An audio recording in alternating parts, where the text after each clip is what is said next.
Welcome to another Authorize and Capture implementation video. This time I'm going to be implementing the Authorize and Capture payment model using checkout.com payment gateway. For those of you who are not familiar with the Authorize and Capture model, that's when you authorize the amount in the cardholder account as opposed to just charging them right away. Then you wait a little bit, check how much you're gonna need to charge them, then you charge them at a later time either a part of the amount that you authorized or the full amount that you authorized. For example, this is a common use case in hotels. When you check into a hotel, they take your card and ask you to place a deposit. So you would place a deposit for, let's say, $200, and then you would stay in for 3 nights. You'll order room service worth around, let's say, $50. Then when you check out, the hotel is going to charge your card for a $50 for the room service that you used out of the $200 already authorized amount. Then they're gonna release back the $150 that they authorized previously, but you didn't use. They do this because it's faster to release an authorization back to a cardholder account than a refund. A refund takes like a few days, usually a week, for it to process, depending on the country, depending on the bank. But when you release an authorization, it gets released right away. You don't have to wait for you to be able to use the amount that was previously authorized. So I got a demo here on the left side of the screen, and this is what the end result is going to look like. Let me show you how that works. You enter your card number, expiry, CVV, you hit pay,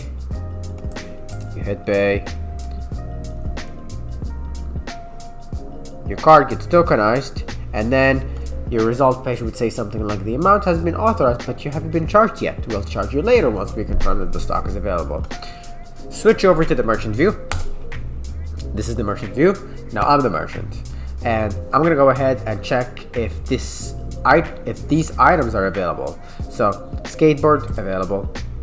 Charge the customer for the skateboard $25. Shoes, they're available too. Charge them $55. T-shirt is not available. Maybe it's out of stock. Maybe the size is not available. Then I'm gonna refund to the cardholder their $13 that I did not charge and I won't need to charge. So I charged the customer a total of $80. I refunded them a $13 or released $13. That $13 will become immediately available to the cardholder. They won't have to wait. To see that back in their account balance. It would be right there. Now I'm gonna show you what that looks like on the checkout.com portal. You go to your payments. This is the payments that we just performed. Now here you can see the history of what we did. So I authorized the $92, and then I captured 25, then I captured 55, then I voided the remaining $13. Simple as that.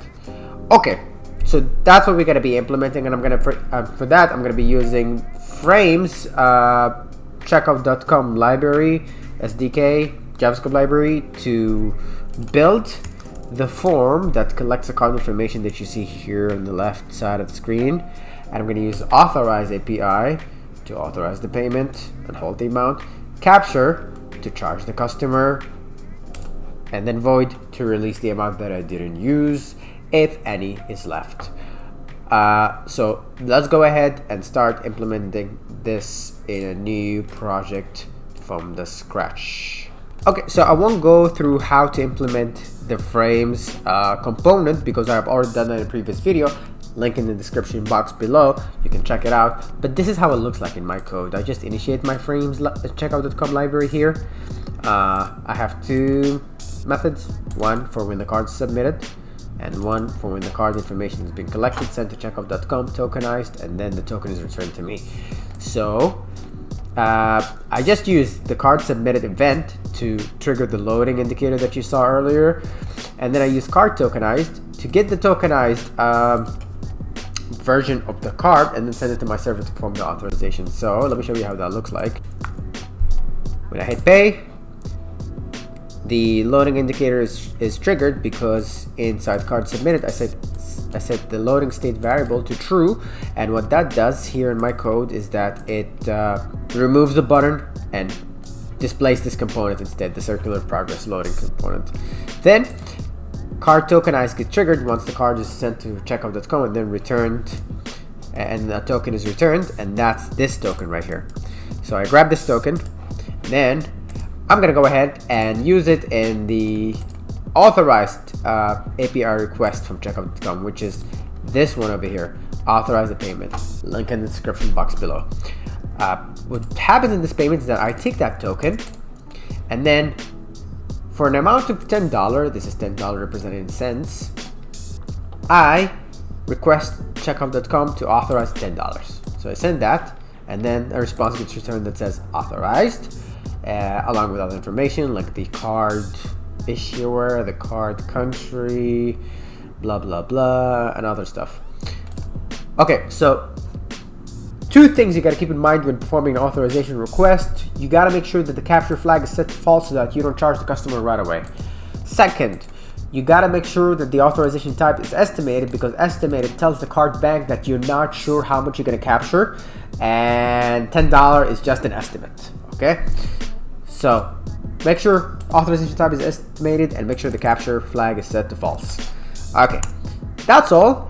Now I'm gonna go ahead and implement this in a server endpoint and then use that server endpoint in my client side to implement the authorization request. I'm gonna do it here in this project file. So let's go ahead and do that.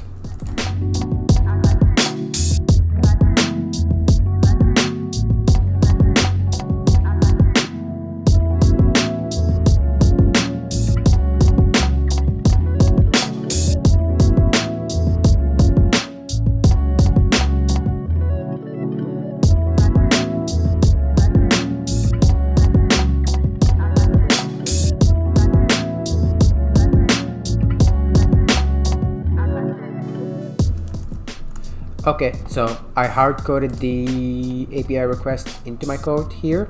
Now what I gotta do is I gotta collect the things that should be passed to my server from the client side and add them here into my JSON object. So first thing first is the amount,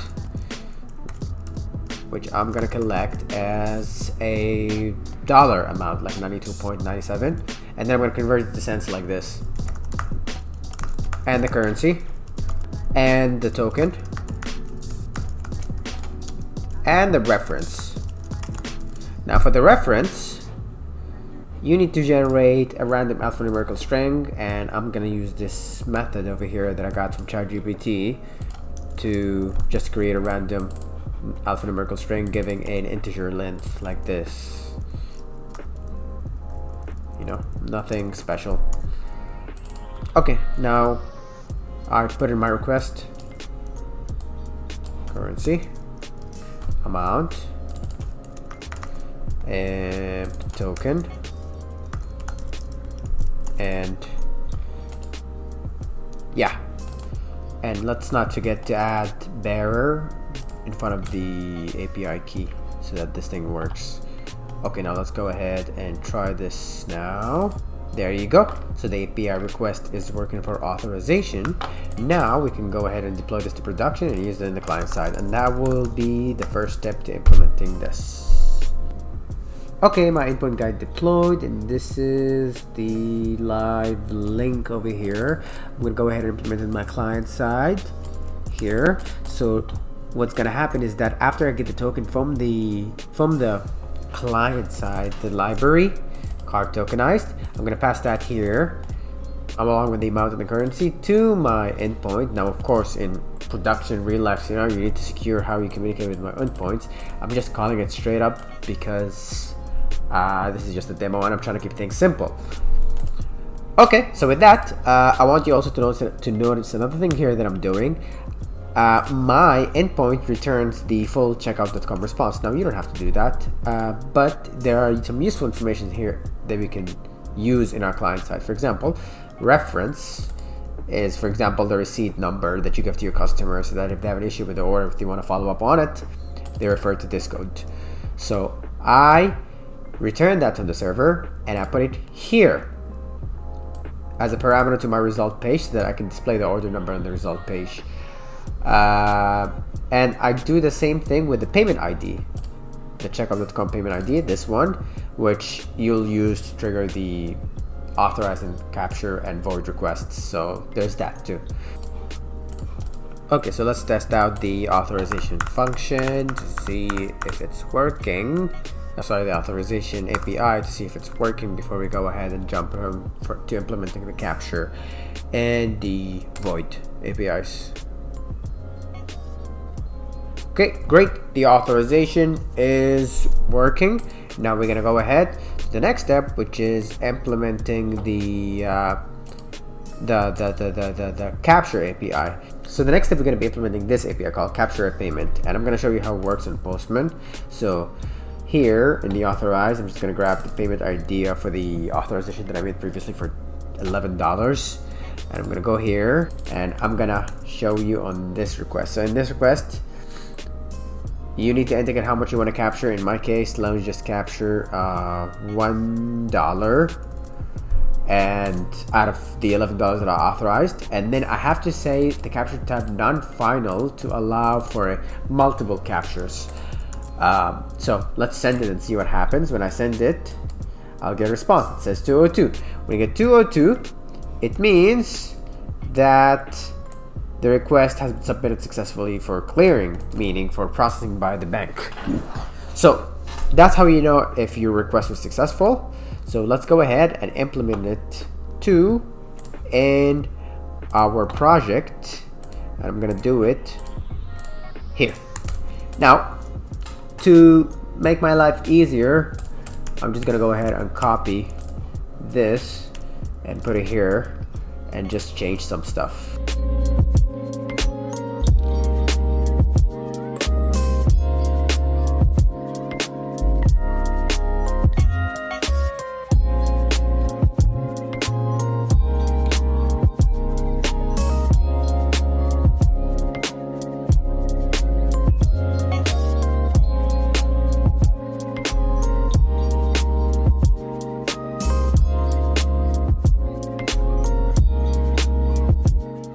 Okay, so for the capture, we just gonna need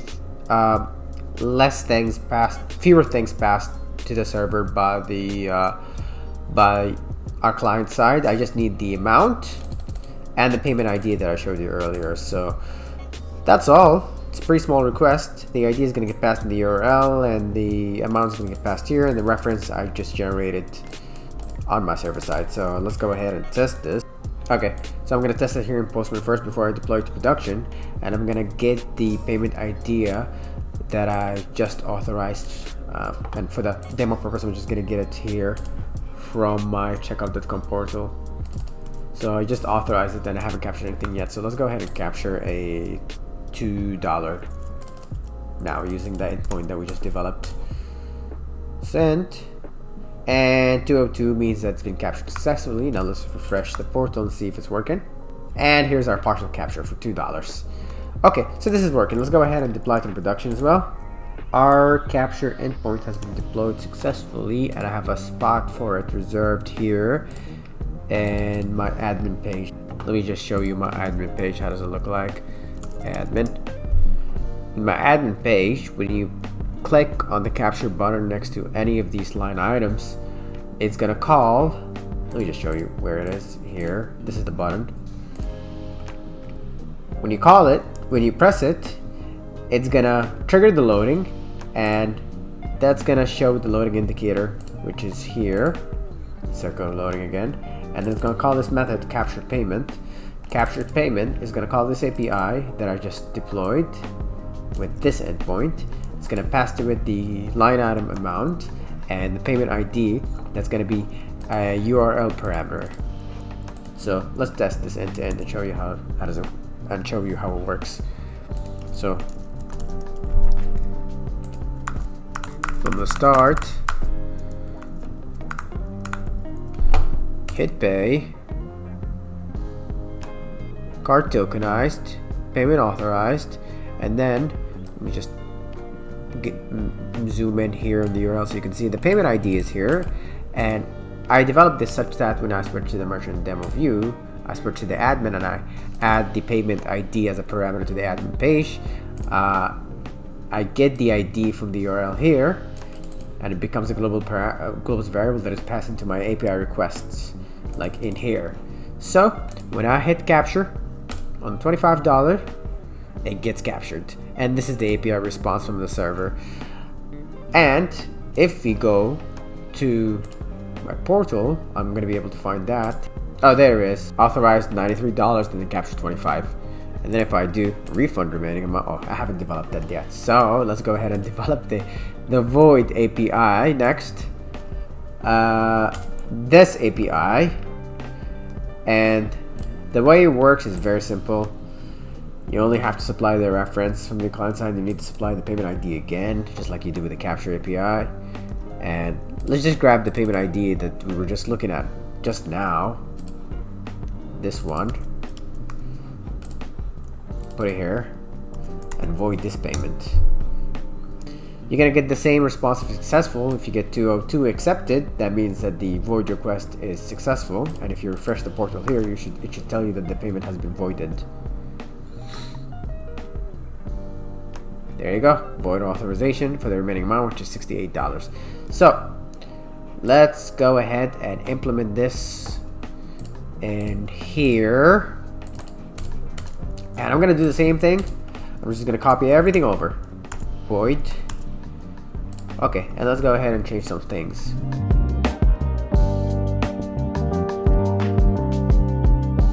Yep, that's pretty much it. So yeah, that's all. So let's test if this works. I need a new payment, or I should grab an authorization that I haven't voided yet and just void it here.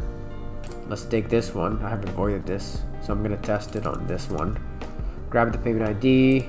Okay, this is my localhost emulator URL. I'll take this, go to Postman,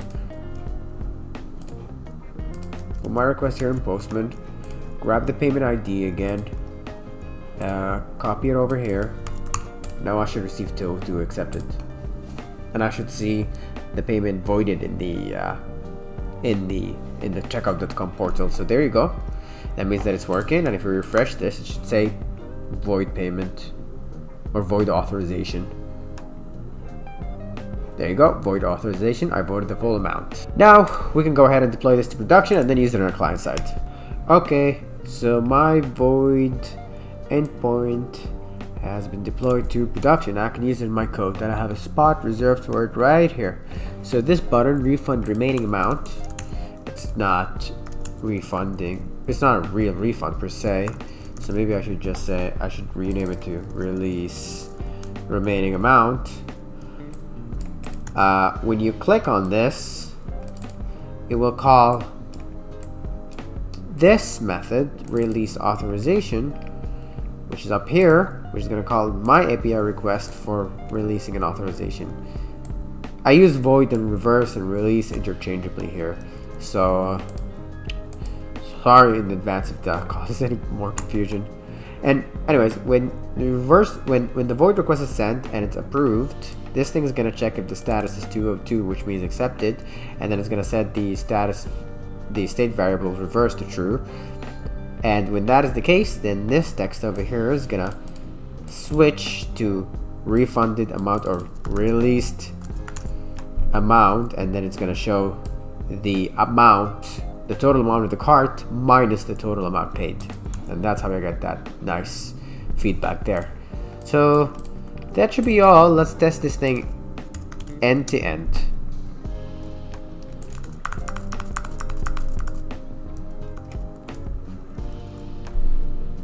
Pay. Okay, payment has been authorized. Let's capture this, let's capture that, and then t-shirt is out of stock. We release the remaining amount, and then it says here that we released amount $13 and total paid is $80. Okay, let's try again, but let's just not capture anything, release everything.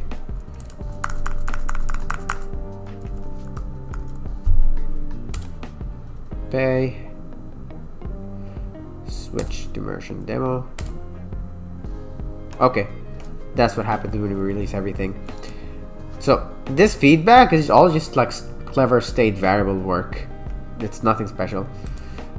Okay, now let's try capturing everything.